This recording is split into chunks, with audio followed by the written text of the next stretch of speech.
Has Disney once again ruined Star Wars with Skeleton Crew? Or do we have an actually pretty good product on our hand? Let's talk about it. This is I Have No Title, Not Much podcast. We are your hosts, Tyler. And Chris. And I'm going to go ahead and say it's in the middle. I would say above that for me. I mean, okay, so I hate quoting Stephen Moffat. Not that I hate Stephen Moffat, I just hate for him to be right. So when people came at him when he first took over Doctor Who, way back when Matt Smith became the Doctor and he was the 11th Doctor, that first bit with his introduction where he's like throwing the food out the door and doing the fish sticks and custard, people were like, this is stupid. And he was like, it is a scene with a child for children. He wanted to reintroduce the Doctor to a new generation and get a lot of new fans, and he wanted to start them off young. Not to sound weird with that. It sounds like Drake's song all of a sudden. Anyway, because his point was the Doctor it's been too grim and too dark for a long time. This is originally a family show for children that adults can watch and enjoy too. And at some point, I think he felt it lost its way and it needed to trod this line a little bit more. I think Star Wars could learn a lesson from this. Here's my thing. I'm glad you kind of are in the middle on it because this isn't like my favorite thing of all time. Having said that, it's entirely new characters, no legacy characters. It's even slightly vague as to when it's set. Exactly. I know we can narrow it, but to say exactly. Yeah. This is what that Ewoks movie should have been. I've been thinking about this and then here's the thing too, is don't you just love getting on the internet and finding out what a bunch of 40-year-old nerdy men who don't know what it's like dealing with the outside world think about a children's show? Yeah. What Moffat said was, ask a child. Oh, you thought it was dumb and stupid? Well, ask a child what they thought about it because that's who it's written for. And that's what I feel about this. For children are the main actors and characters in this. Who's it for? Clearly, kids. Now, and I think this is important too because with The Acolyte, a critical and artist, a failure on every level, I think most would agree. Who was it for exactly is what a lot of people say. And I think that's sometimes a valid question. Star Trek, the other Star franchise, Star Trek is having an identity crisis as well. I have not watched it, and I don't really have much intention of watching it. I thought it was a good idea, but until I heard everything about it, just on paper, I think Section 31 would be a cool thing to explore. Having said that, now that they did, everybody hates it. And it's well, what do you get more of? Shooty stuff and leather jackets is what the consensus seems to be. And it's it's just drifted, Star Trek has drifted so far from what it originally was. So back to this, what do you think? Well, first, given what you've said, I think I need to backtrack a little bit. I'm a little bit more than in the middle. Yeah. So I did enjoy this show. But I also want to talk about did it ruin Star Wars? Because you get that from every new failed Star Wars thing. Mm-hmm. And so my thing is Star Wars actually still really good? Because you can't keep ruining it if you don't bring it back. So how does each new thing ruin Star Wars? Is it ruined or is it not ruined? I think that's extremely fair to say. How long has it been absolutely ruined and dead? Yeah. Or is it a case-by-case basis? We'll wait and see what people think about Andor this summer. The first Andor season was great. I loved it, and I cannot wait for the next one. And it's one of those things that if it's when people ask the question, when they're, who was asking for this? Who was this for? Well, sometimes you don't know until you make it. Yeah. Because, which again, that goes back to The Acolyte. I know it might have sounded like I am, contradicting myself. I think with Star Trek's problem is they're trying to appeal to a fan base that they've never had and completely alienating the traditional fan base that they've always had and trying to move into, I don't know if it more of a mainstream thing because that doesn't sound right. They've always been mainstream as far as science fiction goes. And they weren't happy with that. They weren't happy with where they were at. They just think it needs to be more extreme. Just make it interesting with what it is. Yeah. Captain America, on paper, didn't like the idea. The movie, the first movie especially, and the first really 3, I thought were good films. I became a Captain America fan. With this, it's who is asking for this? children were asking for. They wanted a Star Wars movie they could relate to. Yeah, what little bit I have seen about what other people think about it, that has been the common thing that people are saying. And I think a lot of it comes from, like, when you got like something like Clone Wars or Rebels that's clearly a cartoon, it's easier to be like, oh yeah, that's for kids, even though it's good and it stands up on its own, and I think anybody could watch it. I think going into a live action Star Wars meant for kids, that's where people start to be like, but it's not like the other ones. Yeah. And this one, in a lot of ways, it just felt like real to me. A lot of the children's interactions, I don't know. It's a good coming of age in the Star Wars, kind of. Yeah. And again, like with them being so young, too, you get more childish reactions. Yeah. Like, this is why I thought about the Ewoks movie, which I haven't seen since like the mid 80s. Yeah. So don't watch that. For this, it's like you got the kid that wants to go on an adventure but has never left home. Mm-hmm. You got the one kid that wants to be the leader but has no idea what it truly means to lead. Then you got Geordie LaForge's kid, and then pacifist elephant Stewie Griffin. Yeah, and everyone had their moments. Yeah. From that initial scene, I was like, am I going to be able to get into this? Because these kids really feel like they're going to be the main characters. And immediately it felt like kind of fun when they were like having their play fight and then it's, they're doing like slow motion and everything. And then all the other kids are watching them and they're like, what are you doing? It felt like the best mix of what a lot of these legacy shows try to do and like modernize it and make it cool. And like they do like modern jokes, like a lot of the new Star Trek I've seen, like Discovery and the one with Captain Pike. Yeah, they're doing ad libs and making jokes that feel like they would be made in 2024 because that's when they're made, but they're in a Star Trek show, so it feels really awkward and out of place. Some people are really liking that, and I think others are hating it. It's probably dividing the fan base. It was something that I felt like worked in this. yeah. And I could be wrong. I don't know. It felt like the Goonies in a way. Kinda, like there was an element of that to it that's like a fun adventure for kids, something that would have come out of the 80s when I grew up. Like this show would have fit perfectly back then.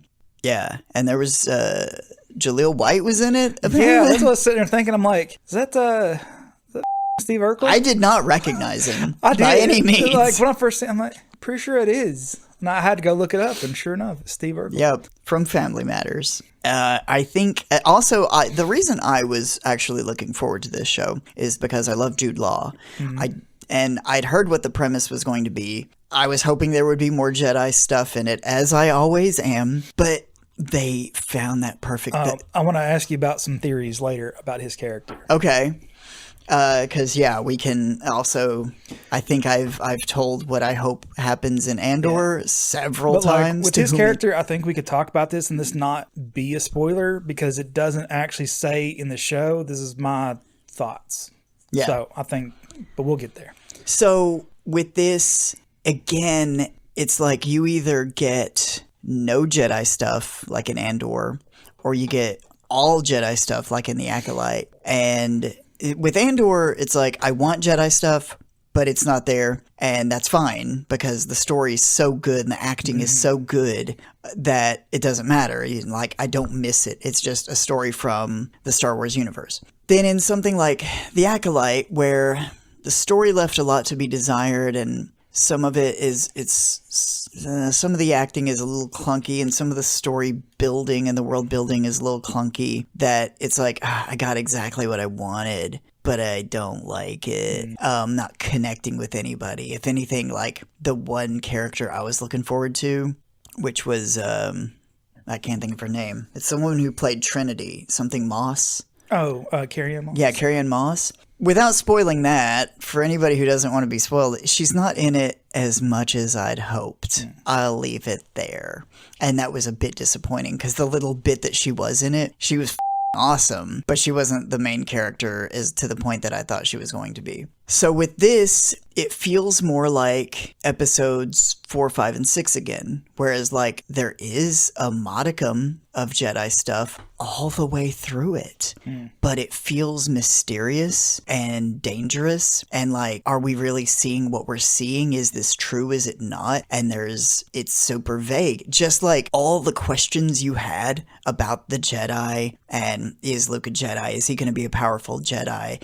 What kind of questions do we have for Obi-Wan? What all can he do? That was all like here with very quickly you begin to think at least that Jude Law's character might have been a Jedi. He might have access to the Force. He might be able to use the Force, but also maybe not.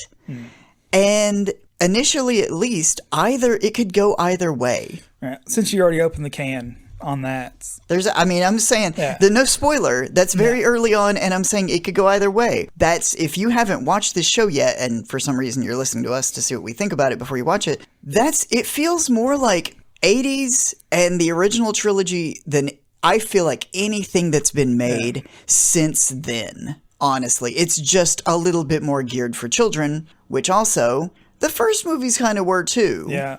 But I'll also think about this the same way I did, oh my gosh, the latest Marvel series. Just went totally brain dead. Which one? What's in it? Witch's Road.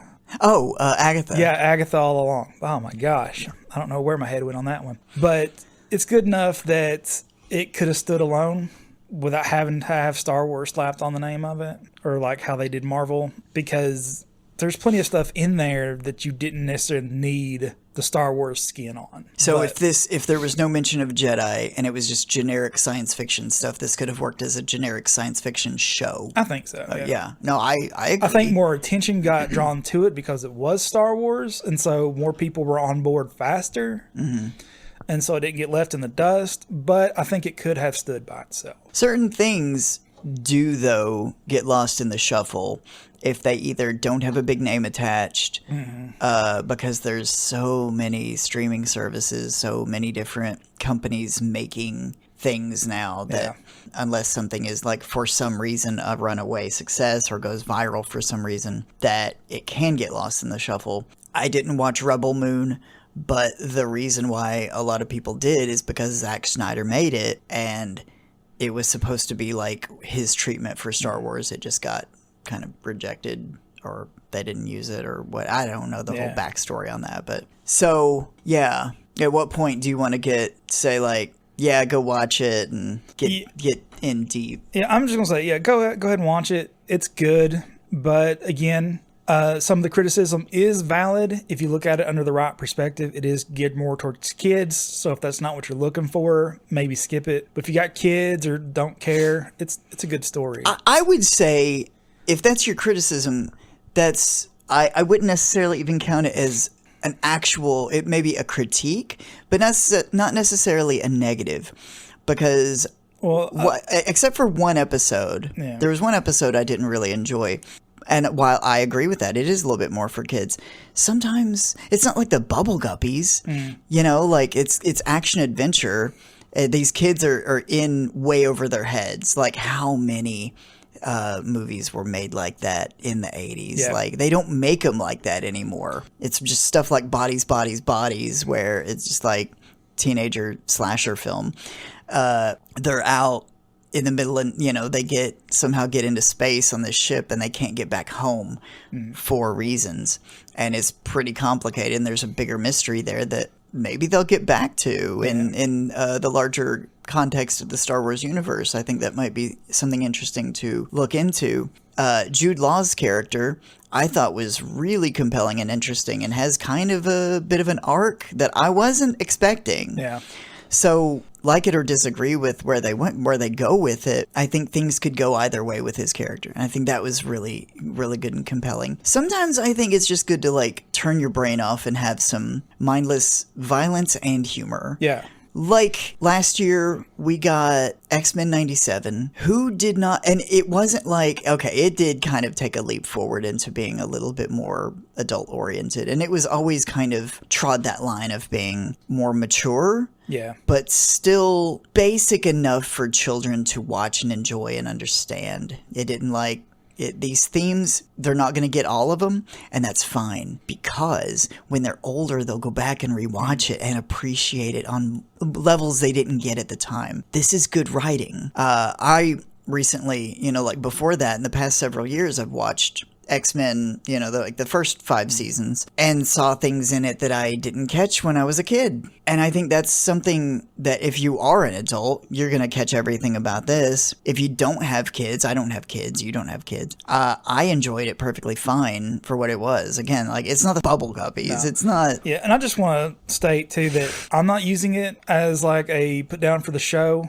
If that's not for you, it's not for you. The only reason I bring it up is because the bad reviews that I have seen, that was their citing source, that the reason they gave it a low score. This is one I actually haven't heard anybody talk about. Somehow I managed certain things I try to avoid hearing reviews on, because I don't want to hear any spoilers, because I saw Captain America late and I was really trying to avoid what people had to say. I didn't get spoilers, at least, but I went in with lowered expectations. Yeah. Probably a good thing. I think this show overall has a good score. I think it's a 7.1 on IMDb, but the people that did give it a low score, saying it's for kids is their like main thing. So I think that's a bit unfair. I'd add at least a point to that, or at least half a point, say like 7.5, 7.75, just because did you not see the main cast? It's like, if there's 5 main characters, 4 of them are children, probably around, I'm assuming 9 or 10, between 9 and 11, something like that. Yeah. And so you have to know, like, what do you think it was going to be, bro? So, like, it's just, anyway. And it was fun. Yeah, it was. I thought that there was a lot of, like, goofy humor in it, and I thought that it was, it was dark when it needed to be, and a lot of it was, like, fun, especially through the eyes of a kid. There was some of it that was a little slow, and there was one episode that I was like, this is dragging on a bit. But other than that... Yeah, I mean, it's not overly long either, because I had to start it, then I had to stop, because I didn't have Disney for a little bit, then I came back to it and finished it in a weekend, so easily doable. Yeah. And I think the episodes themselves were a bit shorter, on the short side, right? Yeah, I think one might have been in the 40-ish minute range. Yeah, like the which first is normal. episode. But some of them were in the 30s. Yeah, it's like 20s and 30s for the most part. Yeah. So it's like sometimes I'm like, oh, that was it? Yeah. But that can also be a good thing if you overstay your welcome. Like, get in, get out, give me something good. So, but I want to get into the theories for Jude Law's character, whose name I don't remember because he had like 30 of them. Yes, yeah. I couldn't keep up. I was like, was that his name? Yeah. And then somebody else would call him something else. Yeah, I couldn't remember either. But another little fun thing I noticed is the one bounty hunter that he ran into, the girl with the white hair and on that one planet. Yes. I'm like, that voice sounds so familiar. It's the same girl that does Merida from the Pixar movie Brave. Huh. Yeah. So I'm like, that's a fun little...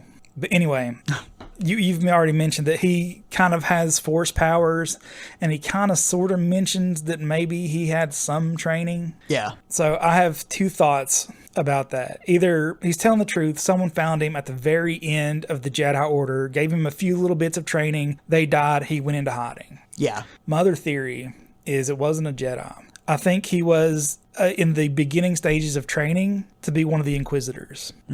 Because if you notice, the helmet he has on when he does wear it looks a lot like the Inquisitors. There may be. And the thing is what few crumbs he gives or does mention about, like, the person who found him said he had some potential or something. That might be a lie, like his story. That's the thing, is like when a character lies with impunity, then you can fall back on the unreliable narrator thing.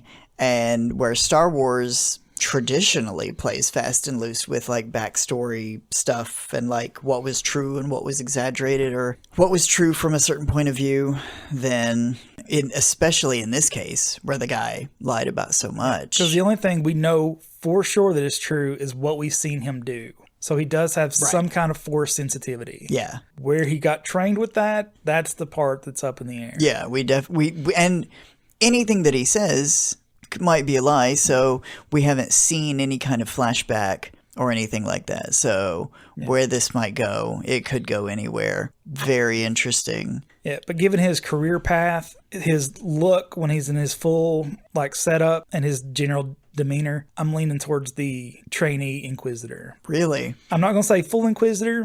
I don't think he was there, but I'm saying he was definitely in training to be one. We've seen, like, with Andor coming up, they might not do this. They might stray far away from it. But I'm really hoping that Luthen is revealed to be a Jedi. I think it's very likely that could be the case. And if that is the case, I think we might see... There's been so many stories already where the mentor gets killed, leaving the apprentice traumatized and needing to find their way in the world. That story's been done so many times that I think we might see, and he's the right age for this, somebody who was a knight or a master who had an apprentice and wasn't able to save their apprentice, and then, like, had to deal with that, go into hiding, and has successfully been there. That would clearly... I think that storyline works for him. I don't think there's any flaw in that I can find. He would have connections that other people would not have had. He would have skills that other people would not have had. Clearly, everything that went on in Andor would show that. And him being very careful. And a lot of people agree with this, too. A lot of people, I think, are hoping for this, back when they were talking about Andor. Yeah.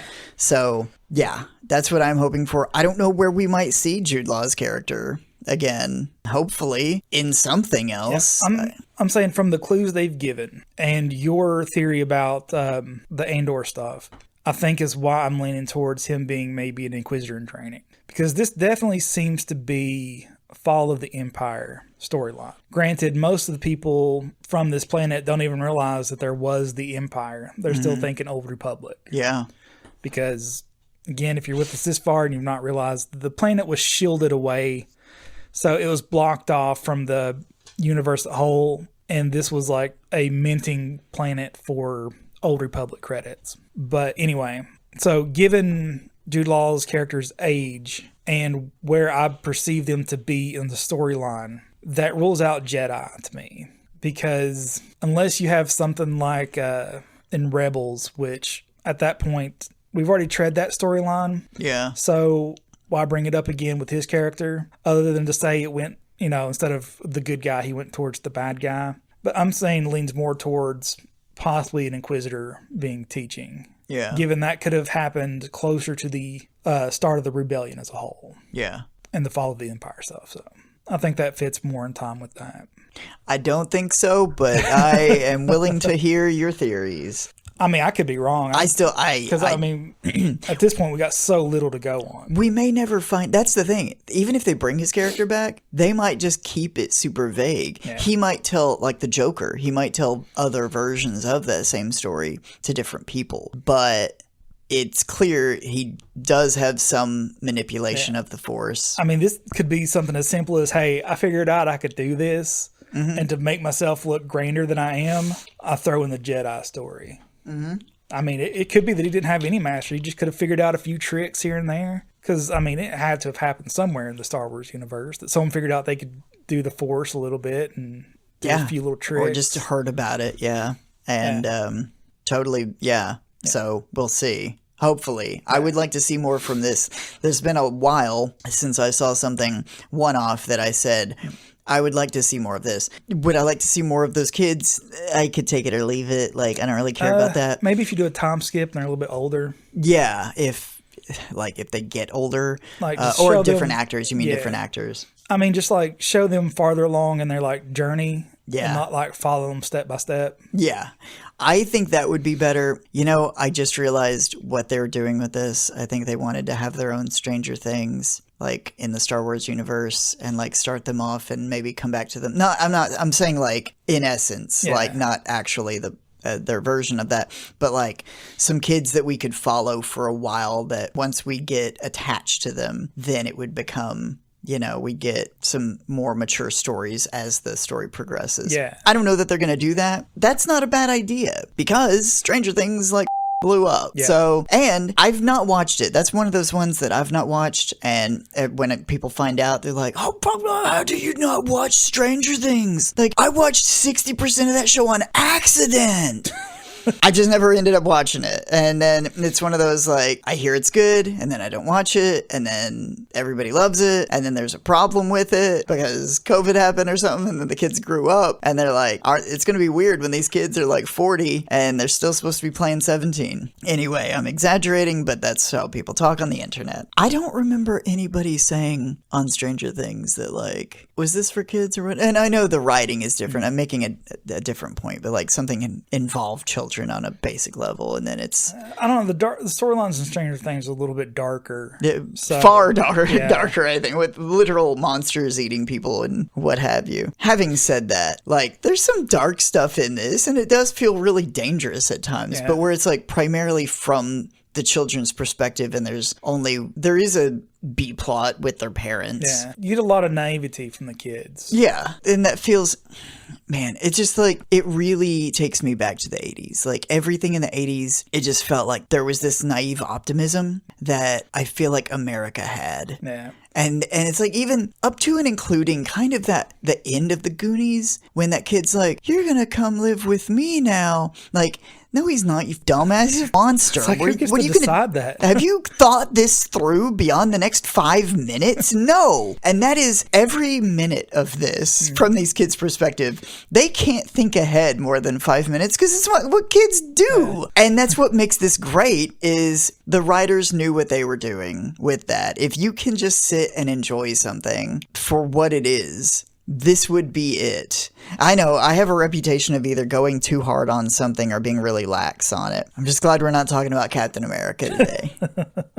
But this, I was like, surely everybody can get behind this one, right? Because I was worried because I didn't watch it immediately, and I was just busy. But I had been looking forward to this because of Jude Law. I didn't know what it was going to be, and then I'm getting into the first episode, and I was like, is this going to be all like the kids? Because that might be a little much. And then they grow on you, and they're written really well. I think had we remained on their planet only, it would have gotten very stale. Yeah, but the fact that these sheltered, naive kids get thrown into this grand thing and see how things really are, I think that's what made the story. Yeah. And I mean, if your criticism is it's a bit formulaic, okay, guilty as charged. That might be like they leave the planet and then it's not one for one, but kind of each episode is like they go to a different place or whatever and find out more about each other, and they grow a bit, and then they have like a falling out somewhere in the middle, and they each have their own little story marker growth things and become real friends. Whereas, in the beginning, they were like the two boys were friends and the two girls were friends, and they kind of become more like family by the end. And Jude Law's character is all the over the place. And then they finally get back home and stuff happens, and it's like teddy bear picnic. But that was, I just enjoyed this one. Yeah. I was able to enjoy this one kind of in a way that I wished I'd been able to enjoy Beetlejuice. That I didn't realize I was going to enjoy this one, but I was nostalgic for something. It made me feel a sort of nostalgia I didn't know that I had wanted to feel in a while. Like the sort of thing like I got with X-Men 97. Having said that, it's more obvious with X-Men 97 because it's a literal continuation of something that I had loved as a kid, like loved a lot. And with this, it's, like a spin-off, completely new thing in a universe that I enjoy. So it could go either way. So X-Men could have also, but like there's no old characters and no like it's a original story, original planets. There's nothing really to latch onto, even new. You get like the Wolfman guy. He's got a new voice, and there's I think Nick Frost is playing. Yeah, SM33. I love that. I thought that was going to get old real fast, but it was really good, and he all of a sudden is on their side, and then he's like their muscle, the droid, and it's just funny. I was like, this is goofy as and then into the second episode, I was like, okay, you settle into it, and it's just funny. It's just, it's also a nod to Peter Pan. SM33 Mr. Shmee, Captain Hook's right-hand man. I didn't catch that. Son of a bitch. Huh, how about that? That's pretty good. Right there in plain sight. So, yeah, I don't know what else to say. If you like Star Wars, especially if you liked original Star Wars, I think you should watch this. Give it a fair shake. And just know that it's going to be kind of goofy at times. Just like some of the stuff in Star Wars can be sometimes. But like, in a fun way. Sometimes you need to let yourself be a kid again. Yeah. And experience things in that manner. I think that's what, and not in the way that Lucas was, what he did in episode 1, but what he was going for in episode 1. What episode 1 kind of should have been or felt more like. What we were hoping episode 1 was going to feel more like. That, I think, is this. Or like that Ewoks movie about Endor. 2 Ewoks movies. Try not to think about. Yeah, they made another. I was trying to remember, like, was there 2? And I didn't look it up because it was Caravan of Courage and that's right, else. Battle for Endor. Yeah, and there's like, I'd forgot there was 2. I was like, surely there was. I'd convinced myself there wasn't. Like, there's no way they made 2 Ewok movies and a cartoon series. Yeah, that I can see. That like they made anything into a card. They made Snorks. And they made gummy bear. Like, what was it called? Yeah, just gummy bears. Gummy bears. I want to say, though, gummy bears is a lot better than Ewoks. For sure. Especially the theme song. Yeah, it's one of the greatest of all time. But, like, just thinking that they, like, if you said there was a gummy bears, like, you and I know. Like, the first thing I think of is, like, the purple bear with the big hat. But, like, what would some adult now who there's a full-grown adults that have grown up removed from the 80s and 90s. What if you told them there was a show called Gummy Bears? What would they think that it was? Like, you would think of a gummy bear, and then would you be like, was it for like babies? Was it like gummy bears like wiggling around? No, it was a full-on cool, like, you had a bunch of bears that drank gummy berry juice and could bounce. Yeah, through the forest. This bad guy human and some ogres. I mean, like, think about, like, the Dungeons and Dragons show, but, like, even better than that? Yeah. Or, like, no, there's too many. So, yeah. I tried to watch the Ewok show. Theme song, terrible. The Ewok one? Yes. So bad. Just listen to like 2 seconds of it. You'll understand. And then, I don't know who approved the voices for voice acting. It's terrible. It's just like, not terrible. It's annoying. It is annoying. For the Ewok show? Yes. Was it like Snarf bad? It's like, imagine the Snarf show. Imagine the Snarf show. Like every character's Snarf? Yes. Every character is Snarf trying to out-Snarf each other. That's horrible. Yes. I think I'd rather watch the Gummy Bears show. To be honest, I sat and was thinking that the whole time I was watching Ewoks, so I did go watch an episode of Gummy Bears, and I'm like, this is so much better. When I think about, like, I don't know what made me think of this, but like the G.I. Joe show from the 80s was like pretty standard run-of-the-mill, like, action show. You know, like, everybody's a different thing. They fight the bad guys. It's kind of set in the real world, more or less, except for, like, whatever the is going on with Cobra Commander underneath that mask. But then I guess it was like almost like when Transformers did their Transformers movie and it leapt forward in time and you go off world and go to all these planets, and then after that when they come back to the show it's like mostly in space and going to all these planets and it's not on Earth anymore, plus it's in the future. It's like in G.I. Joe they had these, I guess, made for TV movies, and then all of a sudden it's like there's Duke, or one of the main characters, but like Cobra has all these monsters now. There's like the main guy is like has an eye patch, and from the waist down he's a snake. And then there's like a thing with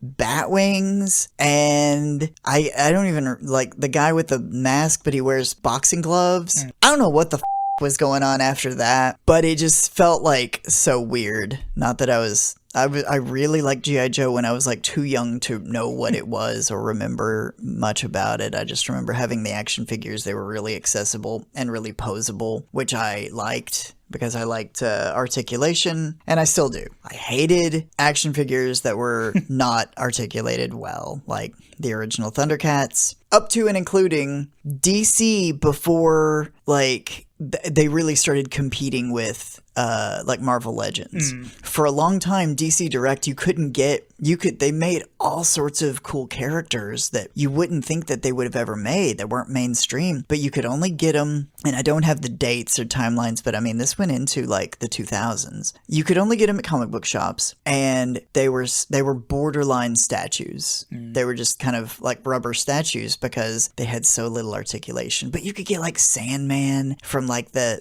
Justice Society or whatever, and like things like really obscure characters. And then eventually they started making them, you know, standard 6-inch scale with a lot of articulation to compete with Marvel Legends, and they sacrificed a little bit of their sculpting. And now Todd McFarlane took over, and that articulation's great, that sculpting texture is great, but damn, do they only make Superman and Batman action figures. I mean, there's other DC characters? There are not, according to Todd McFarlane. He only makes exclusively, you heard it here first, exclusively Superman and Batman. And if you're going to do that and like you're determined to create an action figure for every single iteration that we've ever seen of Superman and Batman down to like the color grading, cool, do that. Somewhere on the packaging, put what issue or storyline it's from. Don't make me guess at what it is. Either include the comic, include the page from the comic, say what issue, what year, or what their version of What If is called Elseworlds. If it's that, just put it. Don't make me guess. Don't, just because you think like, oh, well, it's Frank Millar's, like, you know, like the iconic. No.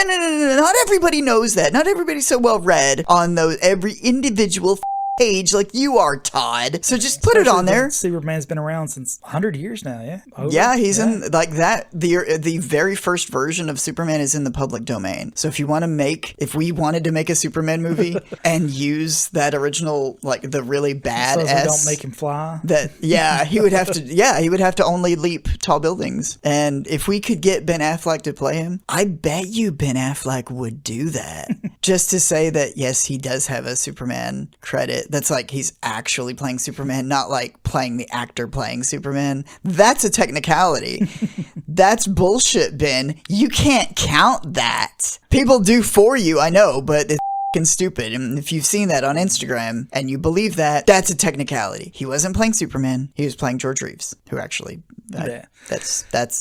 okay. Bringing us back on topic before we close out, I got one more thing. About Skeleton Crew, the thing we're talking about today. Don't forget, Skeleton Crew is the topic. Well, Skeleton Crew and Andor kind of collectively. And I don't know who these guys are because it's one of those things I came across doom scrolling Instagram. But they were saying that possible reasons that stuff like Skeleton Crew and Andor are so good and the other ones are not is because none of the higher ups are really paying attention to these shows.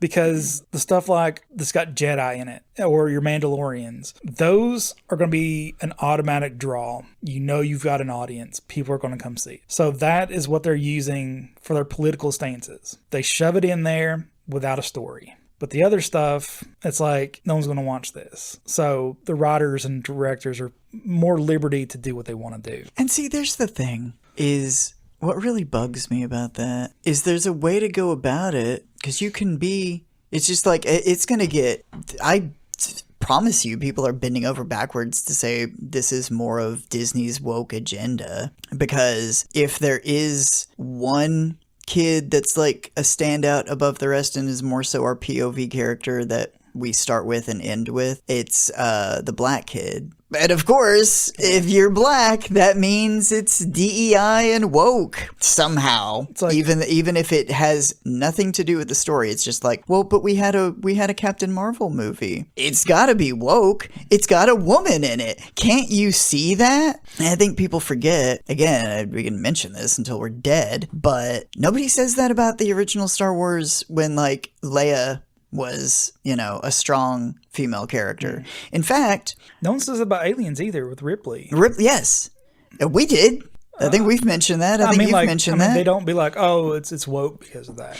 Not that she's not as strong. No, because it wasn't an issue back then, and it was acceptable. And I challenge, again, I don't have children, but if I did, and if I did have a girl, I would want her to have strong role models, not just to say, like, everything's got to be whatever. And then they say, like, you know, we're going to be a meritocracy again. We're going to get rid of all this. But then all I see are, like, blonde white people. And I'm pretty sure they didn't earn that. They were just born that way.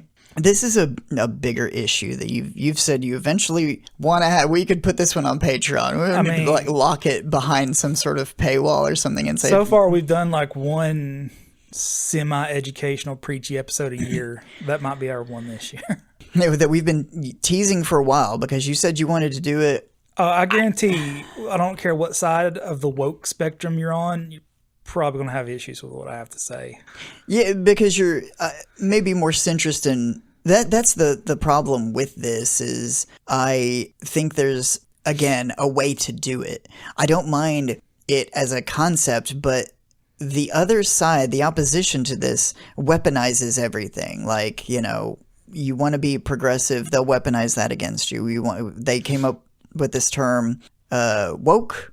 And of course, the opposite side is going to turn that into a negative thing, just like the term liberal. And they talk about it on the West Wing, you know, like, oh, you're just a liberal, you know. And of course, it gets turned into a negative thing. What exactly does it mean? We won't get into that here now. But that's the biggest issue is don't let trying to do something positive get turned into a negative. Like, this is a huge issue right now. Star Wars. Yeah, Star Wars. For some reason, you made it with us this far. What are your thoughts on Skeleton Crew? And what's wrong with you? Type that in the comment section below.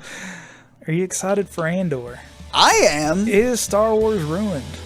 Yeah, leave us a comment, like and subscribe. Follow us on social media. We're on Facebook and Instagram. We'll leave links below. And until next time, see ya.